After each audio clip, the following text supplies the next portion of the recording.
Hey, have you heard of C.S. Lewis? This is SoCal Bob.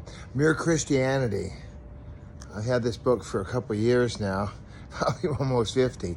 And I'm out here in the garden today, and I wanted to say to you that this book means a lot to me. Let me read to you my favorite passage from this text. And Mr. Lewis says, on this view, the thing is already happening, talking about new men, which is what we are when we accept Christ. The step has been taken and is being taken. Already the new men are dotted here and there all over the earth.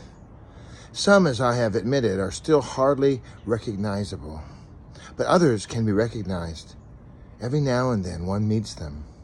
Their very voices and faces are different from ours.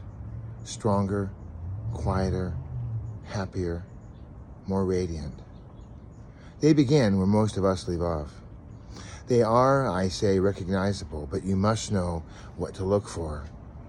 They will not be very like the idea of, quote, religious people, unquote, which you form from your general reading. They do not draw attention to themselves. You tend to think that you are being kind to them when they're really being kind to you. They love you more than other men do, but they need you less. Wow, that's so cool. Let's continue on, second page here. This is actually page 188. In some people, it's a hard temptation to resist. They usually seem to have a lot of time.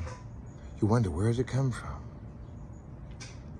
When you recognize one of them, you recognize the next one much more easily. And I strongly suspect, but how should I know? C.S. Lewis says that they recognize one another immediately and infallibly across every barrier of color, sex, class, age, and even creeds. In that way, to become holy is rather like joining a secret society. To put it at its very lowest, it must be great fun. Well, I think Mr. Lewis is right. I think the part that he did not mention was the Holy Spirit. I think the reason we recognize each other across creeds, the reason that we feel this instant attraction and love is that it's the presence of the Holy Spirit. So I pray that today that you would enjoy God's presence. I pray that this is a little longer SoCal Bob than normal, but it's a great book. Read the whole thing. It's amazing. And I'll see you soon. This is SoCal Bob. Love you.